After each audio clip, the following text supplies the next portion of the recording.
Hey guys, how's it going? Hope you're doing well. My name is Crown, and today I'm going to read you some very interesting stories that I hope that you're gonna love. And now, without further ado, let's go!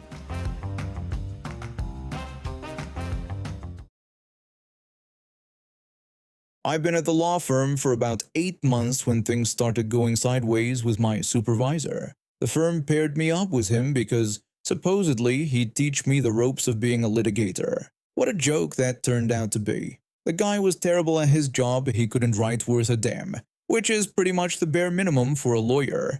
And the legal knowledge? Forget about it. But the worst part was watching him in court. We went to assignment court once just to set a trial date, nothing complicated, and his hands were literally shaking.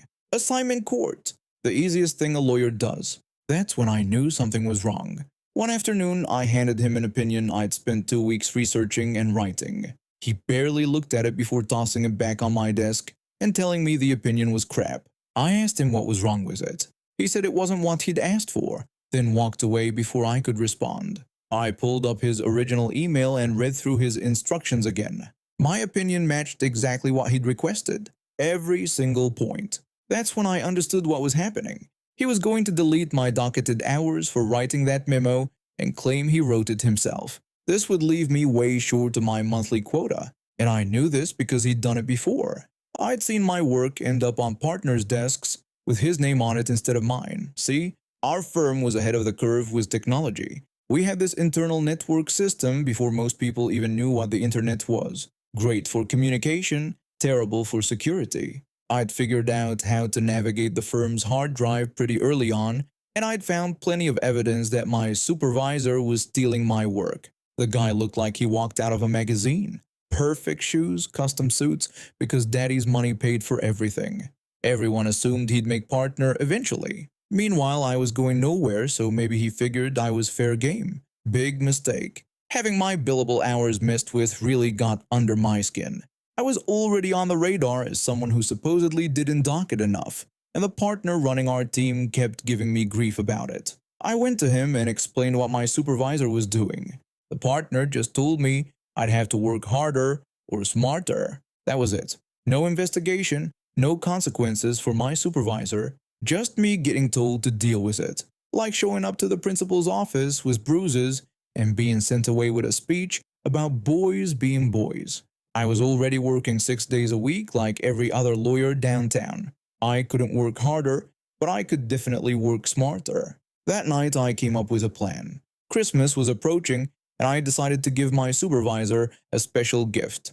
On December 24th, a memo appeared on his desk. It looked like it came from the senior partner he reported to. This partner was old school, didn't trust computers, did everything on paper. So a paper memo on his desk wasn't unusual. I'd made sure the memo looked authentic. Same format, same wording style, everything. The memo contained a legal research assignment about admiralty law, its relationship to common law, plus a constitutional division of powers question. Super complicated stuff. My supervisor walked over to where the junior lawyers sat and handed me a retyped version of the same memo. Now it looked like the assignment came from him instead of from the partner. I complained that it was a huge assignment and I was going to be away. I asked if he could get someone else to do it and whether it was really urgent. The fake memo I created for my supervisor had stressed how totally urgent the situation was, but there was no way he could double check with the partner since the partner had left on vacation the day before. That's why I'd waited until December 24th. My supervisor told me he couldn't get anyone else and that this was a big deal. He suggested I let HR know and maybe they'd give me time and a half or something. He walked away, probably thinking he'd ruined my holidays. Here's the beautiful part. I'd written a paper in my 3rd year that covered the same topic as the fake assignment. All I had to do was dig up the old floppy disk, make some minor changes, and I'd have a detailed memo ready to go. So I spent maybe 2 hours on it, then enjoyed my holidays. I wasn't traveling anywhere since I was broke, but I saw my family and relaxed. I made a point of stopping by the office a few times during the break, sending some emails, making it look like I was there working. And I docketed every hour for all the research I was supposedly doing on this massive project. The holidays ended, and I was back at my desk when my supervisor showed up. He was dressed even nicer than usual, wearing a gold tie pin and matching cufflinks, plus a gold watch, really trying to impress someone. He asked where the memo was and reminded me it was supposed to be on his desk when he got back. He said he was going into a meeting at noon. I told him I'd just finished it that morning and handed him the thick memo, still warm from the printer. He held it, felt how heavy it was, and smiled. Then he turned and left without saying anything. Right before lunch, I heard shouting down the hall. Someone yelled out a curse word, then a door flew open. The partner was standing there, red-faced and angry. He screamed for my supervisor to get into his office immediately. I watched my supervisor practically run down the hallway. The partner stood in his doorway holding my memo at arm's length with just his thumb and index finger, like it was contaminated. He asked my supervisor what the memo was supposed to be. My supervisor mumbled something I couldn't hear, then the partner pulled him inside and slammed the door. More shouting followed, then some muffled excuses from my supervisor, then even more shouting. The door flew open again, and the partner told me to get in there too. I hurried down the hall and into his office. The partner asked if I'd written the memo. I took it from him and looked it over. I told him I'd written it and that the cover page had been changed to remove my name, but otherwise it was mine. I mentioned I'd spent all Christmas on it and asked if something was wrong with it. The partner exploded and asked if something was wrong with it. He said it was useless, totally useless. I explained that I'd followed my supervisor's instructions exactly and that I'd docketed over 100 hours on the project. The partner turned even redder. He told me to go get the original memo from my supervisor. I brought it back to him. When he read it, I thought his head might explode. He told me to leave, and I got out of there fast. From my desk, I couldn't hear everything that happened next, but word spread quickly through the office. The partners were angry that my supervisor had wasted over 100 billable hours on a completely useless task that was obviously some kind of prank. How could he not realize he was being pranked? Was he an idiot? Nobody blamed me at all. I've been working under close supervision, just following orders. My supervisor didn't get fired, but things changed for me. The partner told me to send him copies of everything I wrote for my supervisor from then on. That ended the credit stealing immediately. My supervisor also stopped deleting my docketed hours. Plus, I got a bonus for supposedly giving up my vacation to write that memo. I hated working at that firm, but whenever things got rough, I think back to what I called the Ace of the Forged memo. Always made me smile. I grew up doing karate 3 times a week, competing whenever I could. By the time I was 17, I'd earned my black belt and was gunning for nationals. Between training and my A-levels, life was already pretty full before I took the Saturday job at a massive homeware store to help pay for tournament fees. The first few months were fine. I worked tills most weekends, smiled at customers, scammed their purchases, and went home. Simple enough? Then everything fell apart in the spring. My fiancée died in March. We've been together since we were 15, planning our future, talking about university together. 3 weeks later, my grandpa passed away. I was barely holding it together when I was walking home from karate one evening in my gi, sweaty and exhausted, and some bloke grabbed me from behind. I fought back as best I could, managed to break free, but not before he'd twisted my wrist hard enough to fracture it. The doctor signed me off for 2 weeks. When I came back, the store manager was brilliant about it. She told me to call her if I ever needed anything, gave me her direct number, and moved me to a quieter department at the back of the store where I wouldn't have to deal with as many customers. The anxiety attacks had started after the assault coming out of nowhere and leaving me shaking and struggling to breathe. My line manager, however, was a different story entirely. He cornered me during my first shift back, demanding to know why I'd been absent for 2 weekends. I explained about the assault, showed him my still healing wrist in its brace. He stared at me for a long moment, then told me that if I had any more unexplained absences in the next few months, I'd be written up for disciplinary action. Before I could respond, he added that if I didn't have my chest out all the time, maybe I wouldn't get attacked in the first place. I was curvy, yes, and busty, but I've been wearing a loose karate uniform. There was nothing provocative about it. I was too shocked to say anything back, just stood there as he walked away. That summer, I found out I was severely allergic to alcohol. My first time trying it at a friend's birthday party, I took maybe 3 sips of vodka and coke and woke up in hospital hours later. Anaphylactic shock. The doctor said. They prescribed me an EpiPen and told me to be extremely careful. Fast forward to November. A friend and I went out for dinner on a Thursday night. The restaurant was packed and loud music thumping through the speakers. She ordered vodka and lemonade. I ordered half a pint of lemonade, making sure to speak clearly. When the drinks arrived, she checked hers first, confirmed it was vodka lemonade, so I assumed mine was just lemonade. The moment it touched my lips, I smelled peaches. Peach schnapps. My throat started closing immediately. My friend saw my face, grabbed my EpiPen from my bag, and started screaming for help. Everything went black. I woke up in hospital Friday morning and the doctor gave me 2 notes, one for school and one for work, and told me to rest. I called my school to let them know I wouldn't be in. But then I remembered my line manager's warning about disciplinary action. I was terrified of getting written up, of losing the job I needed to fund my competitions. So I went in on Saturday anyway. The store manager saw me hand in the doctor's note and immediately told me I could go home if I felt unwell. I thanked her and headed up to the staff area to drop off my bag. I was sitting with some co-workers trying to settle my still queasy stomach when my line manager walked in. He took one look at me and asked what was wrong with me today. I started to explain that I've been a bit ill this week, but he cut me off. He said he really didn't care, that I only worked 1 day a week and that I wasn't going home. Then he walked out before I could respond. Halfway through my shift, the store manager came over to check on me. I told her I was fine because my line manager was standing nearby, watching. The nausea was getting worse, waves of it rolling through me, but I kept working. A few hours later, just when my line manager was about to go on his lunch break, I stood up from my till to head to the bathroom. I could feel everything churning inside me, knew I was going to be sick. He stepped in front of me and told me that he'd been right, that I was fine after all. I threw up all over his shoes. He stood there for a second, looked down at his ruined footwear, then turned and walked away without a word.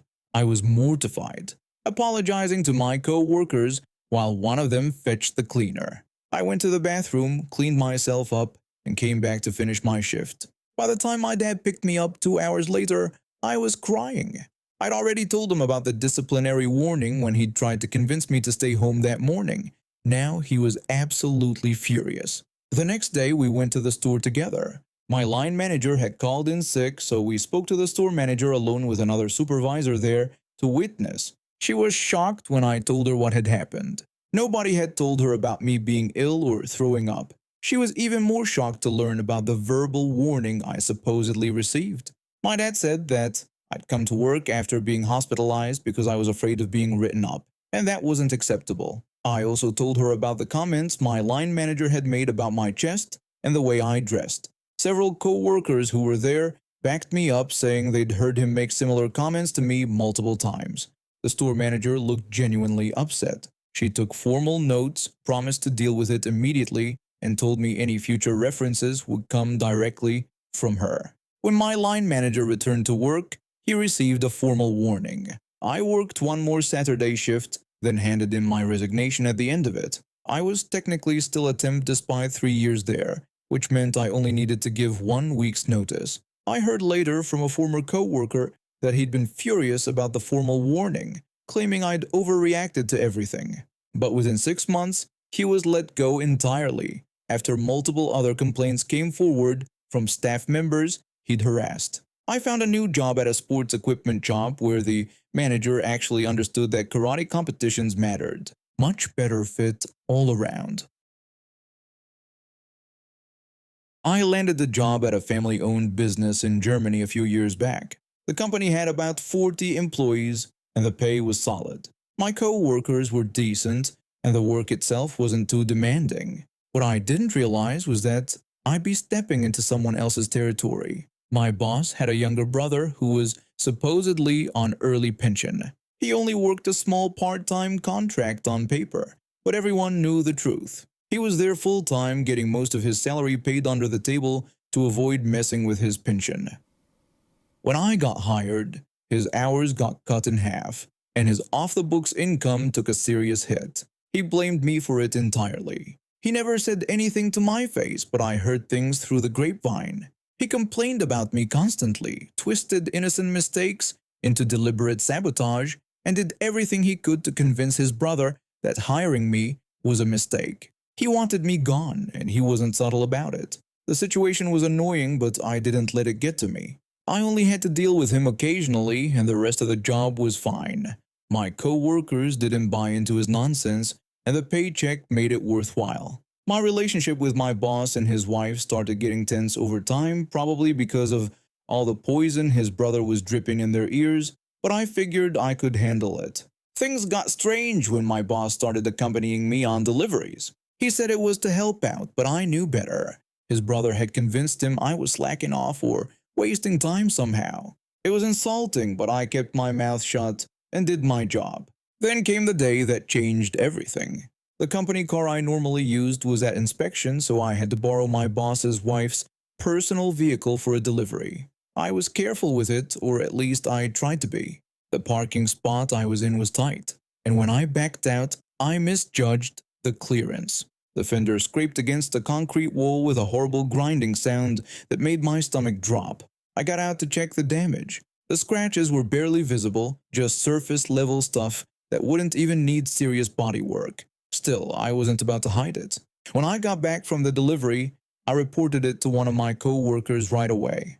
I wanted everything documented so nobody could accuse me of covering it up. When I returned from the delivery, my boss's wife was waiting for me in the parking lot. I barely had time to step out of the car before she started screaming. She yelled that I had ruined her car and demanded to know how much the repair would cost. I tried to explain that I had already reported the incident and that the scratches were minor. I told her the insurance would cover everything. She wasn't having it. She shouted that she wasn't going to deal with insurance because of my carelessness and announced that she would take the repair cost directly out of my paycheck. I stood my ground and told her she couldn't do that. I explained that the insurance existed for exactly this reason and that I wasn't paying for something the company's policy would handle. She stepped forward and slapped me across the face. Hard. I stood there for a second, stunned. My cheeks stung and I could feel everyone in the parking lot staring at us.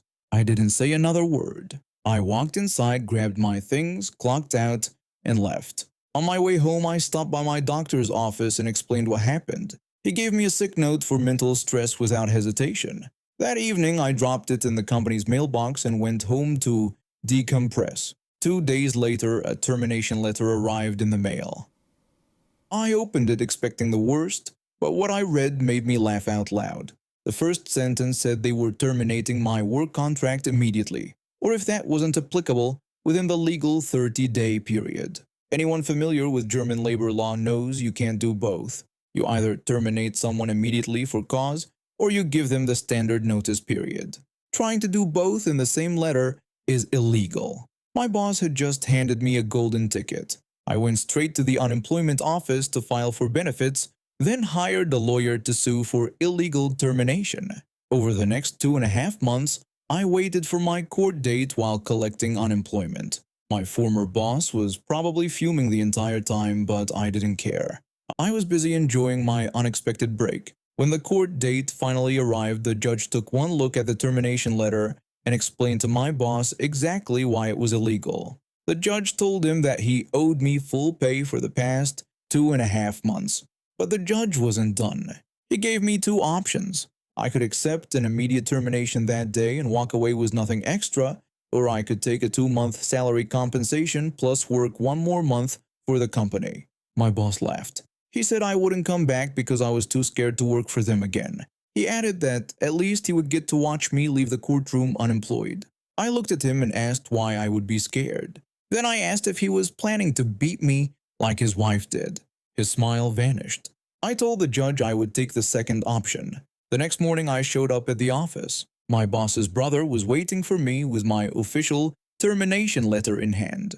He handed it to me and made a comment about how rough the next 30 days would be for me. I took the letter and looked over it to make sure everything was correct. Then I told him I wasn't feeling well. I walked out and went straight to my doctor's office where I got a 30-day sick note for burnout. In the end, I spent 3.5 months on what amounted to paid vacation. On top of that, I got 2 months' salary as compensation, and my boss had to cover my lawyer's fees since he lost in court. I could have sued his wife for assault too, but the stress wouldn't have been worth the few €100 I might have gotten. My boss lost money, lost in court, and I walked away with a nice chunk of change and a story I'll never forget. And now we have reached the end of today's stories. Thank you for watching, and see you next time.